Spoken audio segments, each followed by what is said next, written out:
The tray hit the floor before I even saw him coming.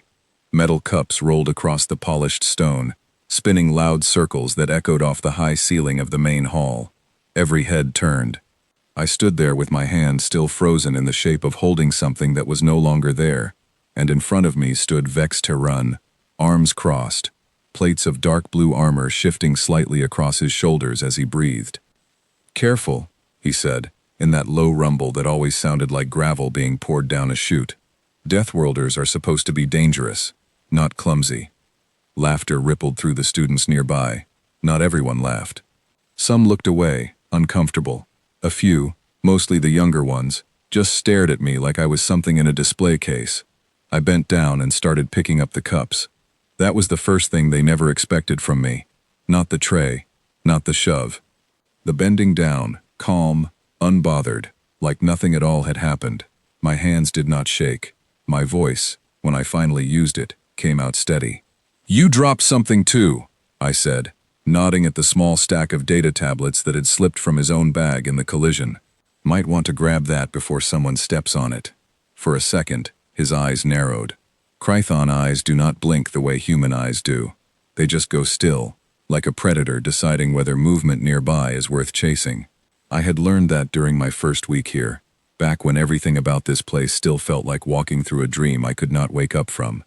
My name is Nora Callahan. 3 months ago, I was living in a small town on Earth, worrying about exams and whether my ride to the coast would fall through on the weekend. Now I stood in the central hall of Meridian Station Academy, an orbital school built for the sons and daughters of 100 different worlds, holding a tray in a hallway that smelled like ozone and unfamiliar spices, surrounded by species whose names I still sometimes stumbled over. Earth had made first contact 4 years earlier. Nobody expected it to be a quiet, careful process, handled with more caution than celebration. The galaxy already had an opinion about us before we ever said a word. Deathworlder, that was the label. It came from an old classification system, one used to describe planets so hostile that almost nothing survived birth on them, let alone childhood. Radiation, predators, weather that could kill in minutes, diseases that mutated faster than most species could study them. Somehow, against every probability chart the greater galactic community had ever built, us, fragile-looking, soft-skinned, slow-running us. They did not know what to do with that. Some species treated us with distant respect, the kind reserved for something you do not fully understand but choose not to provoke. Others were curious, almost gentle, asking endless questions about our home, our history, the things that had tried and failed to erase us. And then there were the ones like Vex Terran, the ones who saw a soft-looking newcomer and decided that respect had to be earned through humiliation first.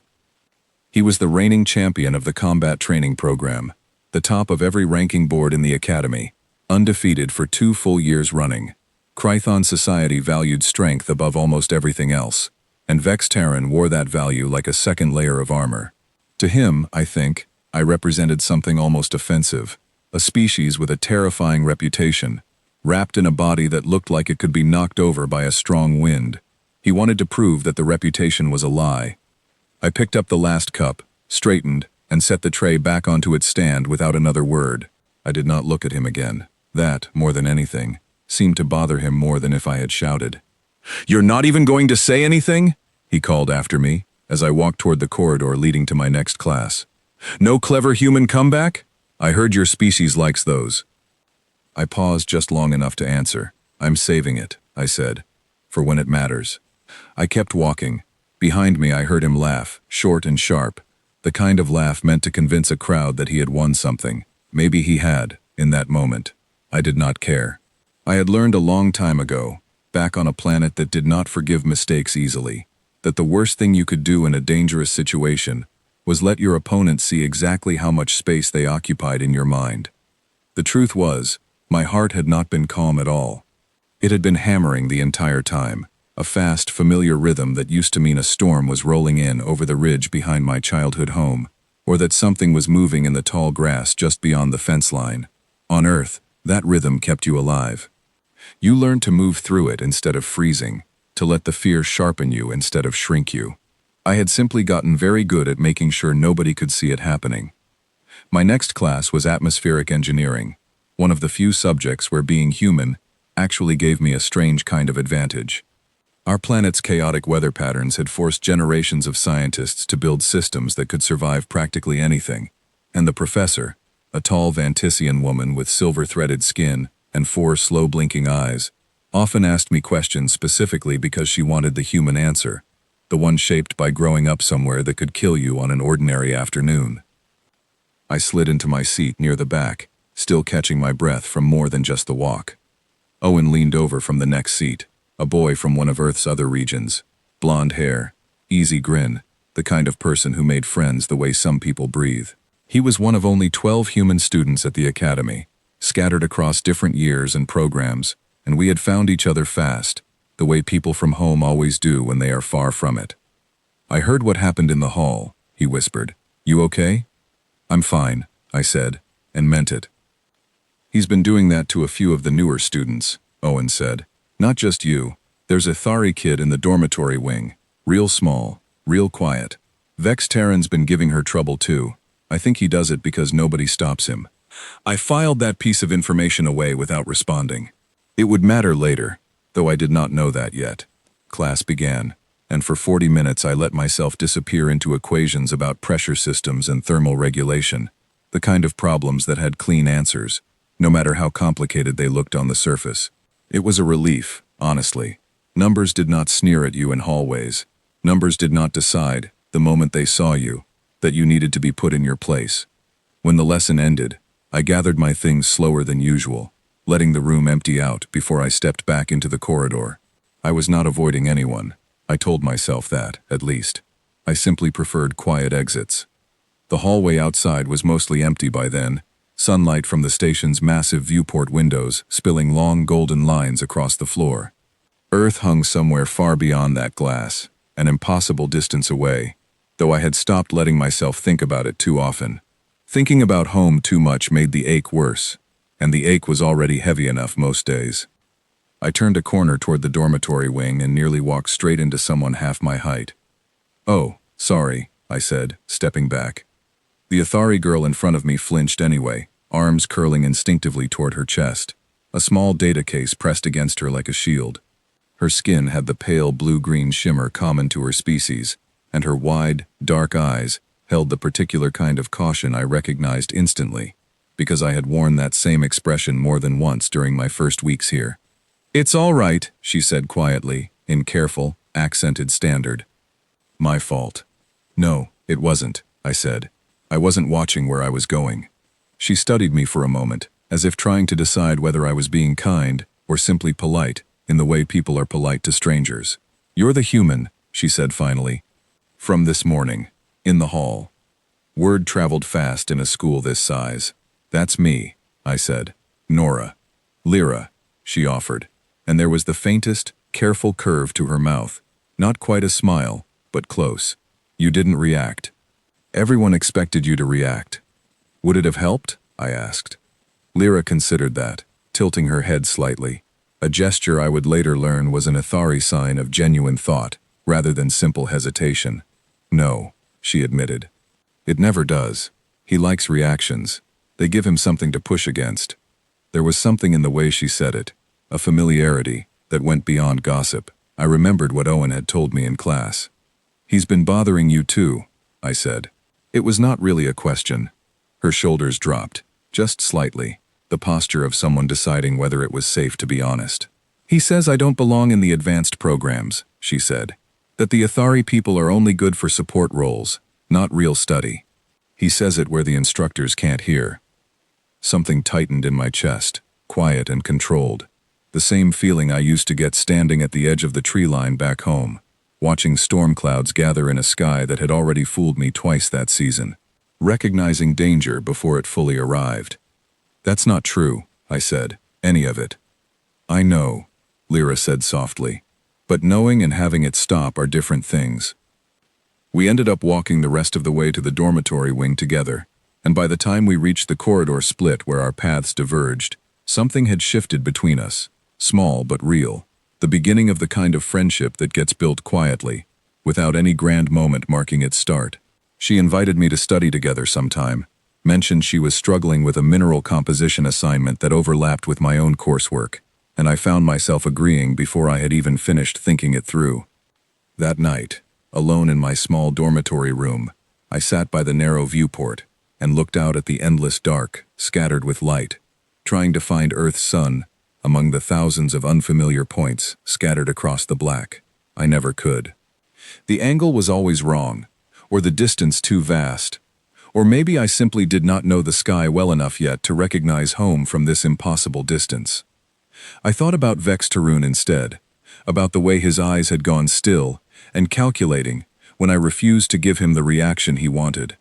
I thought about Lyra, curled protectively around a data case in the hallway, carrying a weight that clearly went back further than one bad morning. I thought about what Owen had said, that Vex Tarun did this because nobody stopped him. I had not come here looking for trouble. I had come here because Earth's government had offered a small number of scholarships to promising students willing to represent humanity among the stars, and because some restless part of me had wanted, more than almost anything, to see what existed beyond the sky I had grown up staring at. I had not come here to fight anyone, physically or otherwise. But there is a particular kind of quiet that settles over a person raised somewhere unforgiving. It is not calm exactly, not peace. It is closer to readiness, the constant low hum of awareness that never fully turns off, even in safe places, even in warm rooms, with good lighting and locked doors. My grandmother used to call it the listening. She grew up in a part of the world where the ground itself could shift without warning, and she said the listening never left you. Not really. Not even decades later in a house that had never once trembled. I understood, that first night, staring out at a sky full of strangers' stars, that the listening had followed me all the way up here, and some quiet, steady part of me had already decided that whatever came next, whatever Vex Tarun chose to do, I would not be the one caught off guard. The next few days passed with a strange, uneasy rhythm. Classes continued. Lyra and I studied together twice, bent over shared data slates in the corner of the academy library, trading notes on mineral density and thermal shielding, and somewhere in that quiet, ordinary work, the beginning of real trust took root. Owen introduced me to two more human students, a serious young man named Caleb who was studying propulsion theory, and a bright, talkative girl named Grace, who had already made friends with nearly every species in her dormitory block. For the first time since arriving, the academy started to feel less like a test I was constantly being graded on, and more like a place I might actually belong. Vex Tarun, for his part, seemed to be watching, not confronting, not yet, just watching, the way a predator studies unfamiliar prey before deciding how to approach it.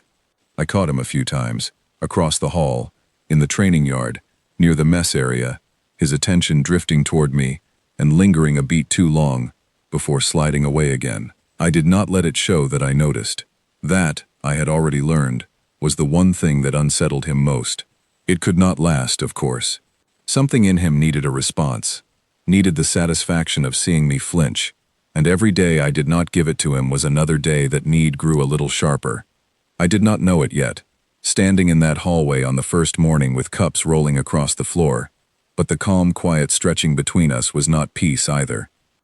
It was the space before a storm. It happened on a Thursday, in the main hall, right before the midday lull, when the corridors were still crowded with students moving between classes. I was carrying a stack of borrowed data slates back to the library return station, weaving through the usual current of bodies, when Vex Tarun stepped directly into my path, not beside me, not near me, directly in front of me, close enough that I had to stop short to avoid walking straight into his chest plate. "Deathworlder," he said, loud enough for the students nearby to hear. "I have been thinking about you." "That sounds exhausting," I said, "for both of us." A few students laughed, quickly covering their mouths when his eyes flicked toward them. He did not like being laughed at. I had learned that much already. "You think you are clever," he said, stepping closer. "Humans always think they are clever. It is a good disguise. It makes people forget how weak you actually are underneath." I shifted my weight slightly, adjusting my grip on the data slates, keeping my voice level. "Is there a reason you keep finding me, or is this just your version of small talk?" "There is a reason," he said. "I want everyone here to understand something." Your species survived a dangerous world. Fine. That does not make you dangerous. It makes you lucky. There is a difference, and I intend to show it. The hallway had gone quieter around us, the way crowds do when they sense something is about to happen, and would rather watch than walk away. I felt the weight of dozens of eyes settling onto me, various shapes, various numbers, various colors, all waiting to see what the Deathworlder would do. Show me how, exactly, I said, because so far, all I've seen is a lot of talking. His jaw tightened, plates along his neck shifting with the motion. For a moment, I thought he might actually reach for me, and something in my chest went very still and very calm, the way it always did in the second before real danger arrived. I did not step back. I did not step forward either. I simply waited, watching his hands, watching his shoulders, reading the shape of his intention, the way I had once read the shape of storm clouds rolling over the ridge back home. Then, deliberately, he reached out and knocked the data slates from my arms. They clattered to the floor, screens flashing bright warning colors as several cracked against the stone. The sound seemed enormous in the sudden silence. I looked down at them, then back up at him, and I did not move to pick them up this time. You're going to want to think very carefully about your next choice, I said quietly. Something in my tone made a few of the nearby students actually step back, though I could not have told you exactly why. Vextaran, for his part, only smiled, wide and confident, certain he had finally found the crack in my composure he had been hunting for. Or what, he said. You will tell a teacher? Report me to the administration? That is what Deathworlders do, is it not? Hide behind rules because your bodies cannot back up your reputation? I'm not hiding behind anything, I said. I'm giving you a chance to walk away before this becomes something you regret. He laughed, and it was not a kind sound. You think I am afraid of you? I think you should be a little more careful, I said, about what you assume you understand. For a long moment, neither of us moved. The hallway held its breath, students frozen mid-step, some already reaching for their communication devices, ready to record whatever happened next. I was aware, distantly, of the ceiling-mounted sensors near the corridor junctions, the soft blue lights of the Academy's automated peacekeeping guards, drones designed to intercept any physical conflict between students before it could escalate into real harm. I had read about them during orientation, impressed, despite myself, at how fast they were rated to respond. Under 2 seconds, the manual had claimed, faster than almost any physical altercation could unfold. I did not plan on testing that number, not that day, and not because I was afraid of him. You're not worth the trouble, I said finally, and bent down to gather the cracked data slates myself, ignoring the way his confident expression faltered slightly at my refusal to escalate. But you should know something before you try this again. And what is that? He said, sneering. I straightened, slates cradled against my chest, and met his eyes without flinching. On my planet, the things that survive the longest are never the loudest ones, I said. They're the ones who know exactly when to move, and exactly when not to. You've been very loud lately, Vextaran. I'd start paying attention to that difference, if I were you. I walked past him without waiting for a response, and the crowd parted around me, murmuring, some students already turning to whisper to each other about what they had just witnessed. I did not look back. I did not need to. I could feel his stare boring into my shoulder blades the entire length of the hallway, and beneath that stare, for the first time since I had arrived at this academy, I felt something shift in the air between us. He had wanted a reaction. I had given him something else instead. Something that unsettled him far more than anger ever could have. Uncertainty. Lyra found me 20 minutes later in the library, sitting at our usual corner table, still slightly shaken, though I would never have admitted it out loud. She slid into the seat across from me, glancing at the small stack of cracked data slates I had set beside my bag. I heard, she said simply. News travels fast around here. It always does when it involves him, she said. Are you hurt? No, I said. He didn't touch me. Not really. He just knocked some slates out of my hands. Lyra was quiet for a moment, turning her own data case over in her small hands, a nervous habit I had noticed before. He has never done that before, she said finally. Touched anyone's belongings, I mean. Usually it is only words. Maybe I bring out his creative side, I said, and the joke landed flat even to my own ears. Nora. Her voice had gone serious, the careful, deliberate tone she used when she wanted to make sure I understood something important. This is not a joke. If he is willing to escalate now, he may not stop at belongings next time. I set down my stylus and looked at her properly. You think he'd actually try something physical? I think, Lyra said slowly, that Vextaran has spent 2 years being told he is the strongest student in this academy, and I think you are the first person who has made him feel uncertain about that in a very long time. People like that do not handle uncertainty well. They tend to push harder, not less. I thought about that for the rest of the afternoon, carrying it with me through 2 more classes and into the evening meal, where Owen and Grace and Caleb had already claimed a table near the tall windows overlooking the docking bay. I told them what had happened in careful, understated terms, watching Owen's expression tighten with something between anger and worry. You should report it, he said. Seriously, Nora. There's a whole process for this kind of thing. The administration takes harassment claims between students very seriously, especially physical ones. I know, I said. I might. I'm still deciding. Why wouldn't you? Grace asked, genuinely puzzled. He destroyed school property. He's clearly targeting you. That's not exactly a gray area. I turned my cup slowly on the table, watching the light from the windows catch the rim. Because I don't think it would actually stop him, I said finally. I think it would just make him angrier, and angrier people make worse decisions. I'd rather understand what I'm dealing with before I decide how to handle it. Caleb, who had been quiet through most of the conversation, finally spoke up. That's a very human way of thinking about it, he said.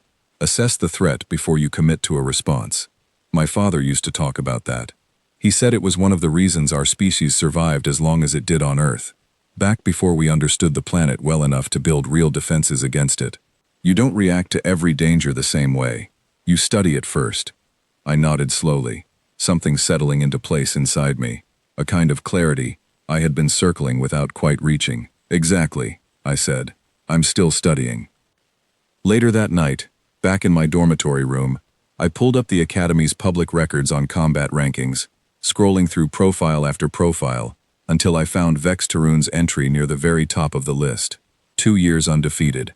Dozens of matches, all decisive, all ending the same way, with his opponents conceding well before any serious contact occurred.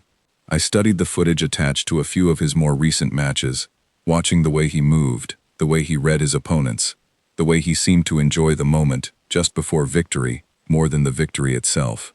He was strong, that much was obvious. But strength, I had learned a long time ago, was rarely the deciding factor in any real confrontation. What decided things, more often than not, was who understood the full shape of the danger before the danger fully arrived.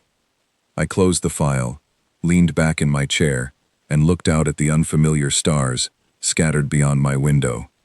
Somewhere out there, impossibly far away, was a small blue planet that had spent its entire history testing everything born on it, filtering out anything that could not adapt, could not read a situation fast enough, could not stay calm when calm was the only thing standing between survival and disaster.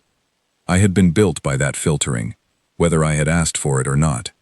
And some quiet, steady part of me understood, sitting there in the dark, that Vex Tarun had no idea what he was actually provoking. He thought he was testing a fragile newcomer. He had no idea he was testing something Earth itself had spent 4 billion years refining. The sabotage started small enough that I almost missed it. A materials science project I had spent 2 full evenings preparing showed up in the submission queue with several key figures altered. Numbers shifted just enough to turn a passing grade into a failing one. When I raised the issue with the instructor, a broad-shouldered Doran professor with skin like polished stone, he pulled up the submission log and found nothing unusual, no record of tampering, no evidence anyone had accessed my files besides me. The system shows no irregularities, he said, not unkindly, but firmly. I can offer you a chance to resubmit corrected work, but I cannot assign credit for an accusation without proof. I thanked him and left, frustration sitting heavy in my chest, though I kept my expression carefully neutral until I was well clear of his office. I did not know for certain that Vex Tarun was responsible. I had no proof of that either. But the timing, Arriving less than 2 days after our confrontation in the main hall felt far too precise to be coincidence. 3 days later, it happened again, this time with a group assignment I had been working on with Lyra and 2 other students. Our shared research folder, carefully organized over nearly 2 weeks of afternoons in the library, had somehow been reorganized overnight. Files renamed, sections deleted, citations scrambled into nonsense. Lyra found it first, her small hands trembling slightly as she scrolled through the wreckage of our work. "This was not an accident," she said quietly. "Someone did this deliberately." "I know," I said. "You think it is him." "I don't have proof," I said, "but I think it's him." We spent the rest of that evening rebuilding what we could from memory and backup notes, working in tense, focused silence broken only by the occasional frustrated sigh from one of our 2 teammates, a Renthi student named Kess who kept glancing nervously toward the library entrance, as though expecting Vex Tarun to materialize from the shadows at any moment. "Why would he even bother with something like this?" Kess asked at one point, tail flicking in agitation. "It seems like a lot of effort for someone who claims not to care what a Deathworlder thinks of him." I did not have a good answer for that. Not then. It would take me a little longer to understand the shape of what Vex Terran actually wanted, and by the time I did understand it, the sabotage had already grown into something worse. Rumors began circulating within the week, spreading through the dormitory wings and training yards with the particular speed that only Academy gossip seemed to manage. I first heard the shape of it from Grace, who pulled me aside after our shared afternoon lecture, with an expression I had not seen on her before, somewhere between anger and disbelief. "There's a story going around," she said carefully, "about Earth, about us." "What kind of story?" "That the Deathworlder classification is exaggerated," she said. "That humans made up most of the dangers on our own planet to win sympathy points during first contact negotiations.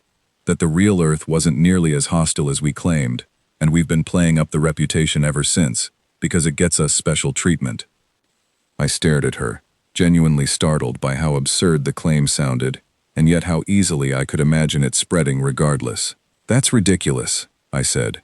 "There are entire scientific surveys on file. Independent verification from 3 different species who studied Earth's biosphere before contact was even established." "I know that," Grace said. "You know that. But most students here have never read those surveys. They've only heard the word Deathworlder tossed around like a title, and now someone's telling them it might be a costume instead of a fact." I did not need to ask who had started the rumor. The timing, again, told me everything the missing proof could not. I found Vex Tarun 2 days later in the training yard, surrounded by a small cluster of his usual companions, running through combat drills with the same effortless confidence he brought to everything. I waited until the drill ended, until his companions dispersed toward the equipment racks, before approaching him directly. "We need to talk," I said. He turned, wiping sweat from the ridge above his eyes, and regarded me with an expression that managed to be both amused and wary at once. "Careful, Deathworlder. People will start talking if you keep seeking me out." "Let them talk," I said. "I want to know why you're telling people my planet's reputation is a lie." Something flickered across his face, gone almost before I could name it. Surprise, maybe, that I had connected the pieces so quickly. "I only share what I have observed," he said. "You do not act like a survivor of a hostile world. You act like someone playing a part." "And sabotaging my coursework," I said. "Was that observation too?" His expression hardened. "I do not know what you are talking about." "I think you do," I said. "I don't have proof yet, but I will." For a moment, something dangerous passed behind his eyes, a flash of genuine anger breaking through the careful mask of amusement he usually wore around me. "You should be careful making accusations you cannot support," he said. "It makes you look exactly like what I have been saying. Someone hiding behind claims she cannot back up." "I'm not hiding behind anything," I said, echoing the words I had used in the hallway days earlier. "I'm telling you, directly, to your face, that I know what you're doing, and I want you to understand something in return." "And what is that?" I held his gaze steadily, refusing to let the anger simmering under my ribs show in my voice. "Everything you're doing right now, the rumors, the sabotage, all of it, only works because you're doing it quietly, from a distance, where nobody can prove it's you. That's not strength, Vex Taran. That's the opposite. And deep down, I think you already know that, or you wouldn't need to hide it." He said nothing for a long moment, jaw tight, plates along his shoulders shifting with barely restrained tension. Then, without another word, he turned and walked away, leaving me standing alone in the empty training yard beneath the harsh overhead lights. I did not feel victorious. I felt, if anything, more uneasy than before, because I had just confirmed something I had only suspected until that conversation. He was not simply reacting to me out of wounded pride anymore. He was building something, deliberately, methodically, and I still did not fully understand what it was he wanted the end result to look like. That night, Lyra found me sitting alone on the observation deck near the dormitory wing, a quiet space most students avoided in favor of livelier gathering spots. She settled beside me without asking permission, something I had come to appreciate about her, the way she never demanded explanations before offering company. "You confronted him," she said. It was not a question. News still traveled fast. "I did." "How did it go?" "Badly," I admitted. "Or well, I honestly can't tell anymore."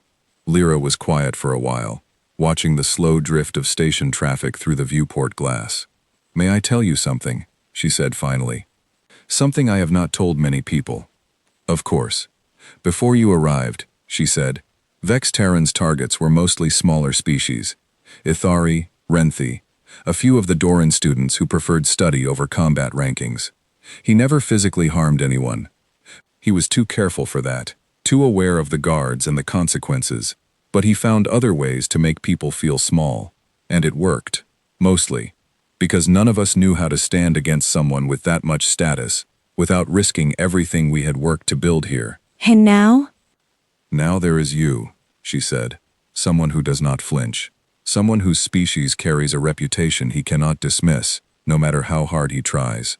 I think, in some strange way, you frighten him more than he frightens you, and I think that frightens him even more." I turned that thought over carefully, watching a distant transport ship drift silently past the viewport, running lights blinking soft and steady against the black. "That doesn't make him less dangerous," I said. "If anything, it makes him more unpredictable." "I know," Lyra said softly. "That is why I am worried." I did not sleep well that night. I lay awake for a long time, staring at the ceiling of my small dormitory room, running through everything that had happened since that first morning in the main hall, trying to map the shape of where this was heading. Vex Terran had escalated from words to sabotage to rumors, each step slightly bolder than the last, each step testing to see how far he could push before something finally broke. I did not know yet what that breaking point would look like, but some quiet, steady part of me, the same part that had once learned to read storm clouds before the wind ever shifted, understood that we were getting closer to it with every day that passed. And somewhere out there, past the reach of anything either of us could control, a much larger truth waited patiently to reveal itself. He had spent 2 years being the most dangerous person in this academy. He had never once, not for a single moment, considered what it might mean to provoke someone who came from a planet that had never once, in 4 billion years, been anyone's easy prey. Instructor Weller called me into her office on a gray, quiet morning, the kind of morning where the station's simulated light cycle had not quite finished brightening, and everything still felt half asleep. She was human, one of only 3 human staff members at the academy, a former exchange coordinator who had stayed on as a liaison for new students, still adjusting to life among the stars. Her office was small and warm, filled with strange souvenirs from a dozen different worlds, and she gestured for me to sit, before folding her hands together on the desk between us. "I've been hearing things," she said carefully, "about you and Vex Terran. It's been a rough few weeks," I admitted. "I know about the coursework incident," she said, "and the group project. I've also heard about some of the rumors circulating about Earth's classification." She paused, studying my face with the particular attentiveness of someone who had spent years learning to read tension in people trying hard not to show it. "How are you holding up, Nora? Honestly." "I'm managing," I said. "It's frustrating, but I'm managing." "That's not quite what I asked." I exhaled slowly, allowing myself, for just a moment, to drop the careful composure I had been maintaining in every hallway and classroom since that first morning. "It's exhausting," I admitted, "watching everything. waiting for the next thing. I didn't come here for this. I know, she said gently. And for what it's worth, I believe you about the sabotage, even without hard proof. Vex Terran has a documented pattern of pushing boundaries with smaller or newer students. You wouldn't be the first. Then why hasn't anything been done about him before now? Instructor Weller's expression tightened slightly. Because the Academy operates on a very careful balance, she said. Vex Terran's family holds significant standing within Krythan leadership. Any formal action against him requires ironclad proof, not suspicion, not pattern of behavior, actual documented evidence. Without that, accusations tend to create more problems than they solve, especially for the student making them. I understood, in a distant, frustrated way, the logic behind that caution. It did not make it easier to hear. There's something else I need to say to you, she continued, choosing her words with obvious care. And I need you to really listen, because it matters more than almost anything else I could tell you right now. All right? If this situation ever becomes physical, she said, if he ever pushes you toward an actual confrontation, I need you to understand the consequences clearly. The Academy's peacekeeping guards are extremely fast, faster than almost any physical exchange between students, and they are authorized to intervene the moment any contact occurs. If you retaliate, even in self-defense, even if he starts it, the review process will not automatically favor you. Humans are still a largely unknown quantity here. Any display of physical capability from a Deathworlder student, especially in a public confrontation, could be interpreted very differently than the same action from almost any other species. You're telling me I could be expelled, I said slowly, for defending myself. I'm telling you the review process is not guaranteed to be fair, she said, and I would rather you understand that now, clearly, from someone who genuinely wants to protect you, than learn it the hard way in the middle of an actual crisis. I sat with that for a long moment, feeling something cold and steady settle into my chest. Not fear exactly, but a kind of clarity that felt almost like relief. I don't intend to touch him, I said finally. Instructor Weller studied me carefully. You say that very calmly. Because I mean it very calmly, I said. I have no reason to put my hands on him, none. If he wants a physical confrontation, he's going to have to find a way to have it entirely by himself.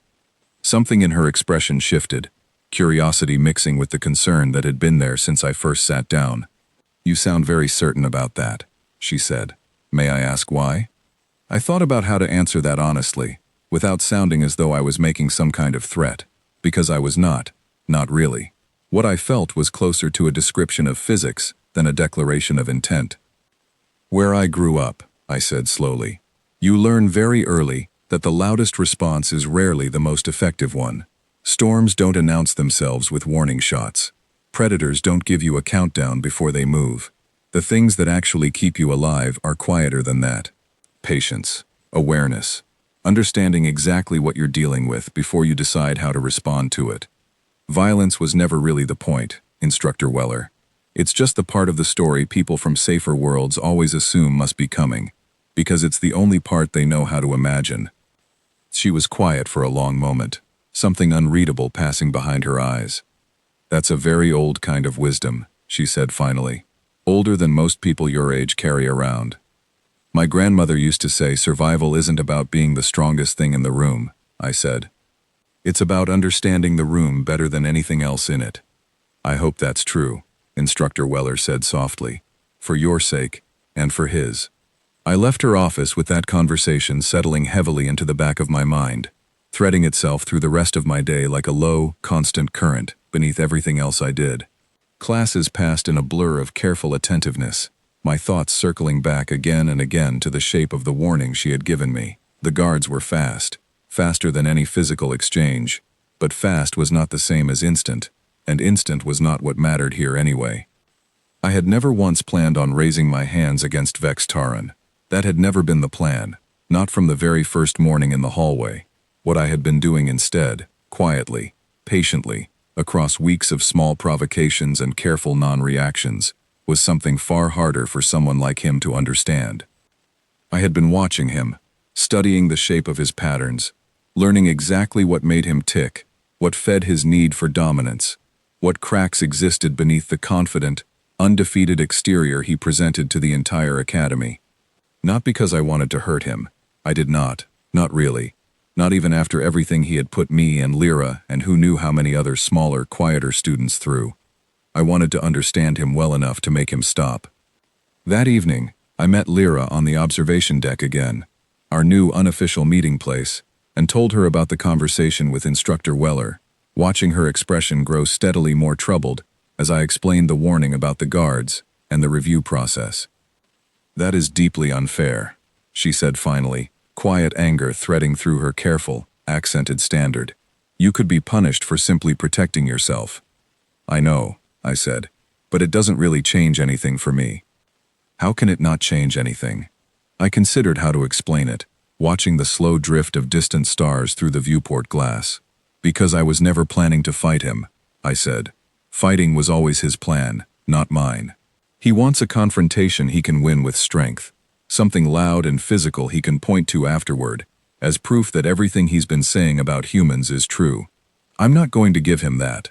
I'm going to give him something he has absolutely no idea how to prepare for instead." Lyra tilted her head, curious. "What is that?" I thought about the answer for a long moment before I finally spoke it aloud. The shape of a plan I had been slowly building, without fully realizing it, piece by piece, across every quiet, careful non-reaction I had offered him, since that very first morning. "The truth," I said, "all of it, exactly what he's dealing with, laid out so clearly he won't be able to hide from it in front of anyone." Lyra did not fully understand what I meant, not that night, and honestly, neither did I, not completely. But something had settled into place inside me during that conversation with Instructor Weller, some final piece of clarity clicking quietly into position, and I understood, with the same calm certainty I had once used to read the shape of oncoming weather, that the next time Vex Tarun pushed, I would finally be ready to answer him properly. Not with violence. With something far more precise and far more devastating than anything his 2 years of undefeated combat rankings had ever prepared him to face. The message came through on Lyra's personal data slate, late on a Tuesday evening, and she showed it to me, with hands that would not quite hold steady. It was not signed. It did not need to be. The wording was careful, deliberately vague enough to avoid any formal accusation, but the meaning underneath it was impossible to mistake. Something about small students who spent too much time with dangerous newcomers, sometimes finding themselves in unfortunate accidents. Something about how easy it would be, in a station full of pressurized corridors and busy transit lifts, for someone careless to end up hurt. I read it twice, feeling the calm, steady quiet I had carried for weeks suddenly narrow into something sharper, colder, far more focused. "When did you get this?" I asked. "An hour ago," Lyra said. Her voice was small, but she was not crying, not quite. Holding herself together, with the same careful control I had come to recognize in her. "I did not want to show you. I did not want you to feel responsible for this." "I am responsible for this," I said. "He's targeting you because of me." "No," Lyra said firmly, surprising me with the sudden steel in her tone. "He is targeting me because he is cruel, and because I am small, and because he believes cruelty toward people like me will never carry consequences. That is not your fault, Nora. That is his." I sat with her for a long time that night, the two of us on the observation deck under a sky full of unfamiliar stars, saying very little, simply existing together in the quiet aftermath of something that had finally crossed a line neither of us could ignore any longer. Words were one thing. Sabotage, rumors, even the destruction of coursework, all of it had stayed within a certain boundary, ugly, but survivable. A threat, even an implied one, aimed at someone Vex Tarun clearly saw as an easy, defenseless target, was something else entirely. Something in me had gone very quiet by the time I finally walked Lyra back to her dormitory room and made sure the door locked securely behind her. Not the loud, obvious quiet of anger. Something deeper than that, colder and more precise. The particular stillness that used to settle over me during storm season back home, in the moments right before decisive action became necessary. I did not report the message to Instructor Weller that night, though I would eventually, carefully, once I understood exactly how to present it in a way that could not be dismissed or explained away. That night, I needed to think, and thinking required a kind of clarity I could only find alone. I found Vex Tarun the next morning before classes began, standing near the training yard entrance with two of his usual companions, running through the easy, confident banter that always seemed to surround him like a second layer of armor. I walked directly toward him, and something in my posture, in the set of my shoulders, in the deliberate, unhurried pace of my steps, must have communicated something unusual, because his companions fell silent as I approached, exchanging uncertain glances before quietly stepping aside. Vex Tarun turned to face me fully, and for just a moment, before he could compose his expression into its usual careless confidence, I saw something flicker behind his eyes. Uncertainty. "Deathworlder," he said, recovering quickly, though his voice carried slightly less confidence than usual. "Come to threaten me with more of your calm, careful words." "Lyra received a message last night," I said, my voice quiet, level, carrying none of the heat that was burning steady and controlled beneath my ribs. "About accidents. About small students who spend too much time near dangerous newcomers." His expression did not change, not obviously, but something in his posture stiffened, a subtle shift that told me everything I needed to confirm. "I know nothing about any message," he said. "I didn't ask if you sent it," I said. "I told you it was sent. I want you to understand something very clearly. Right now, in front of whoever happens to be listening, a small crowd had begun gathering nearby, drawn by the tension radiating between us, students slowing their steps toward the training yard to watch whatever was about to unfold. I was aware of them, distantly, the way I was aware of the ceiling sensors and the soft blue lights marking the location of the Academy's peacekeeping guards. None of that mattered right now. Only this conversation mattered, only making sure the words landed exactly where they needed to. "Everything you have done so far," I continued, "the sabotage, the rumors, even every insult you've thrown at me personally, I let it go. I let it go because I understood, even when it was frustrating, even when it was unfair, that it was still contained, still something I could absorb, without it costing anyone else anything. But threatening Lyra, someone who has never once done anything except exist quietly and try to study in peace, that is not something I am willing to let go of. Not anymore." Vex Tarun's confident mask finally cracked, something raw and defensive bleeding through underneath it. "You think you frighten me," he said, voice rising slightly, drawing even more attention from the gathering crowd. "You are one small, soft creature from a planet everyone still questions the truth of. You have nothing, no proof, no strength, nothing but words." "You're right," I said calmly. "I have no proof yet. I have no interest in physically threatening you, and I have absolutely no reason to raise a hand against you. Not today, not ever, because that was never going to be how this ended. But I want you to sit with something, Vex Tarun, for just a moment, before you decide what you do next." "And what is that?" he said, jaw tight, plates along his shoulders shifting with barely restrained tension. I held his gaze steadily, letting every ounce of the calm, controlled stillness I had carried since childhood settle fully into my expression. "You have spent 2 years being told you are the most dangerous person in this academy," I said. "You have built your entire identity around that idea, and somewhere along the way, you decided that proving it against someone who never once threatened you, someone who came here trying to learn, trying to build something new, would somehow make that identity stronger. It won't. It's already doing the opposite. Everyone here is watching you right now, and I promise you, they are not seeing strength." The crowd around us had gone completely silent. Students from a dozen different species watching the exchange with wide, uncertain eyes, some already recording, some simply too stunned by the sudden shift in tension to look away. "What are they seeing then?" Vex Tarun said, voice dropping lower, dangerous now in a way it had not been before. "Someone who is afraid," I said quietly. "Someone who needed to threaten a small, gentle student who never did anything to him, because the actual target of his anger never gave him anything to work with. That's not fear he's putting into me, Vex Tarun. That's fear he's finally showing everyone about himself." For a long, taut moment, nobody moved. I watched something dangerous and unpredictable pass behind his eyes, watched his hands curl slowly into fists at his sides, watched the careful, calculating stillness of a predator finally deciding, after weeks of testing and provoking, that words alone were no longer enough to satisfy whatever hunger drove him. "You should not have said that," he said, voice low, almost a growl now, the crowd around us tightening instinctively, sensing the shift as clearly as I could. "I know exactly what I said," I replied, and for the first time since that very first morning in the crowded hallway, I let him see something honest in my expression, something I had kept carefully hidden beneath weeks of calm composure. Not fear, not anger, not exactly, something closer to readiness, the same steady, focused clarity that had carried generations of my ancestors through storms and dangers, that had tried, again and again, to prove that softness could not survive. "Then you understand," Vextaran said, voice tight with barely controlled fury, "that this is no longer something words alone can settle."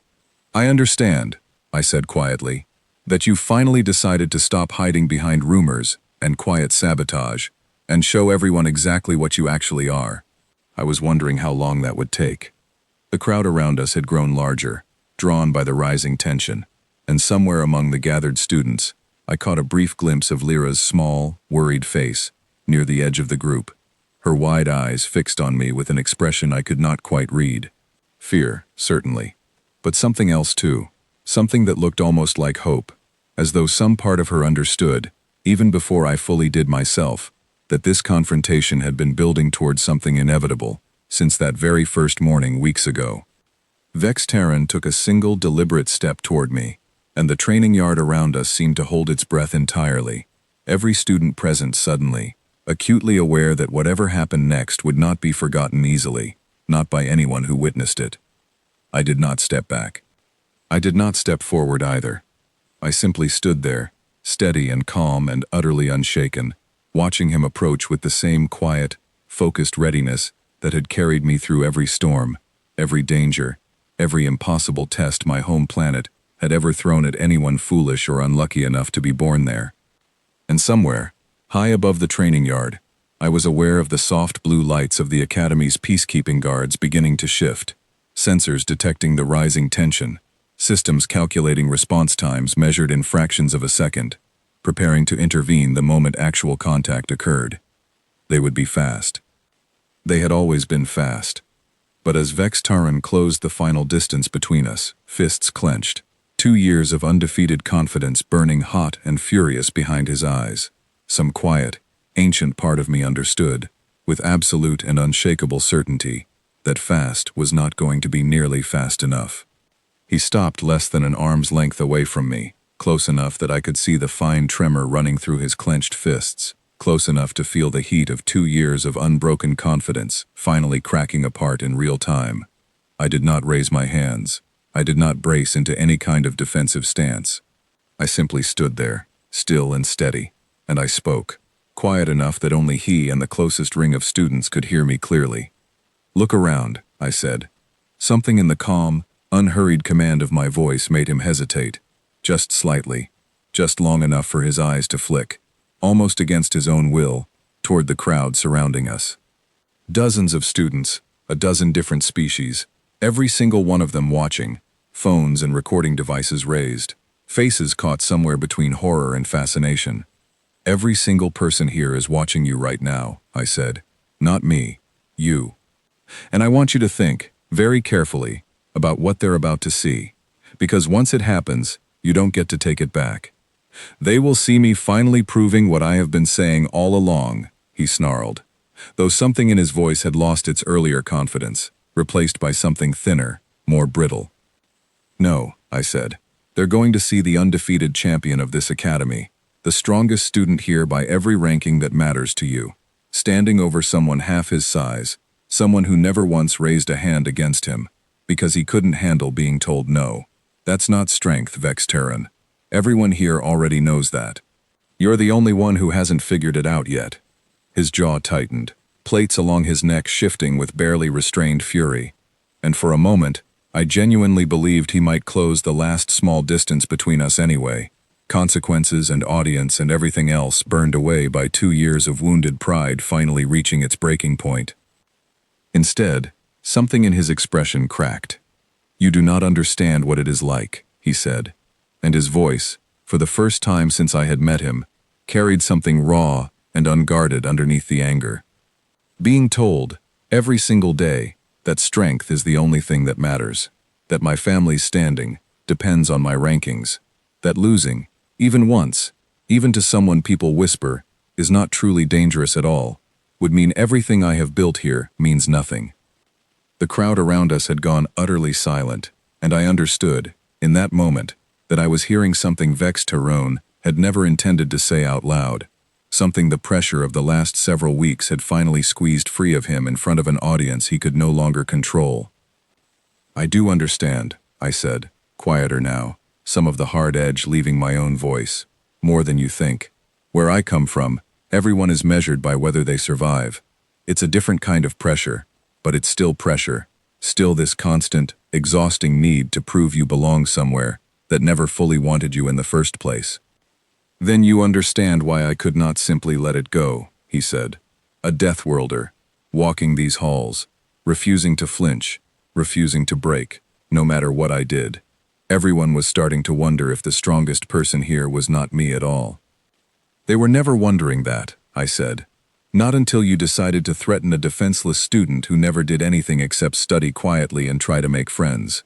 That's the moment you actually lost something here, Vex Terran. Not to me, to yourself." He flinched, actually flinched at that, something in his proud, armored posture folding inward slightly, and I watched, with something that was not quite satisfaction, and not quite pity, the exact moment 2 years of carefully constructed reputation finally came apart in front of the entire academy. "What do you want from me?" he said finally, voice low, almost defeated. "I want you to apologize to Lyra," I said, "properly, in front of people who will remember that you did it. I want the sabotage and the rumors to stop, completely, starting today. And I want you to understand, clearly, that being the strongest person in a room was never actually about how hard you can push the people who refuse to push back." "Then what is it about?" he asked. And for the first time, the question sounded genuine, stripped of any remaining pretense. "It's about what you do with that strength when nobody is making you use it," I said. "You could have been the person everyone here looked up to, Vex Tauren. Instead, you spent 2 years teaching this entire academy to be afraid of you. That's not the same thing as respect. It never was." The soft blue lights of the peacekeeping guards finally arrived at the edge of the training yard, sensors having registered the extended tension and rising volume, 2 sleek automated units gliding smoothly through the parted crowd toward the center of the confrontation. Under 2 seconds, the manual had promised, faster than any physical exchange could unfold. They arrived to find no violence at all, no contact, no injury, nothing requiring intervention beyond the quiet, charged silence of 2 students standing close together, one with his head finally, genuinely bowed, the other steady and calm, having already finished the only fight that had ever actually mattered. The guards hovered, sensors sweeping the scene, systems clearly uncertain what, exactly, they had been summoned to prevent. There was nothing left to prevent. It had already happened, entirely without them, in words instead of blows, in the space of a conversation instead of the space of a strike. Vex Tauren looked at me for a long moment, something complicated and unreadable passing behind his eyes, before he finally turned toward the crowd, toward Lyra's small, startled face near the front of the gathered students, and spoke, voice carrying clearly across the silent training yard. "I am sorry," he said, and though the words came out stiff, unfamiliar in his mouth, they were unmistakably genuine. "For the messages, for everything before them, it will not happen again." Lyra did not answer immediately, clearly too stunned by the sudden, public reversal to find her voice right away. When she finally did speak, it was quiet, careful, but steady. "Thank you," she said simply. The crowd around us slowly began to stir, murmurs rising as students turned to each other, processing what they had just witnessed, something that none of them, I suspected, would have predicted at the start of that morning. Not a fight. Not a display of physical strength answering physical strength. Something else entirely. Something that would take the entire academy a long time to fully understand. I looked at Vex Tauren one final time, before the crowd began to disperse. and something passed between us that was not quite friendship. Not yet. Maybe never. But was no longer simple hostility either. "For what it's worth," I said quietly, "I don't actually want you to fail here. I just wanted you to stop trying to build your strength on top of people who never deserved to be your target."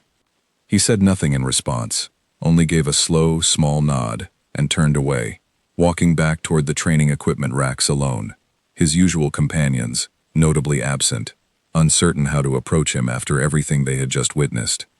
The guards, finding nothing left to intervene in, powered down their active sensors and drifted quietly back toward their standby positions along the corridor ceilings, precisely as designed, precisely as fast as they had always promised to be.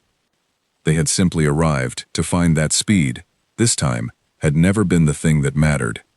The story spread through the academy faster than anything I had experienced since arriving, faster even than the original rumors Vex Tarun had spent weeks quietly planting.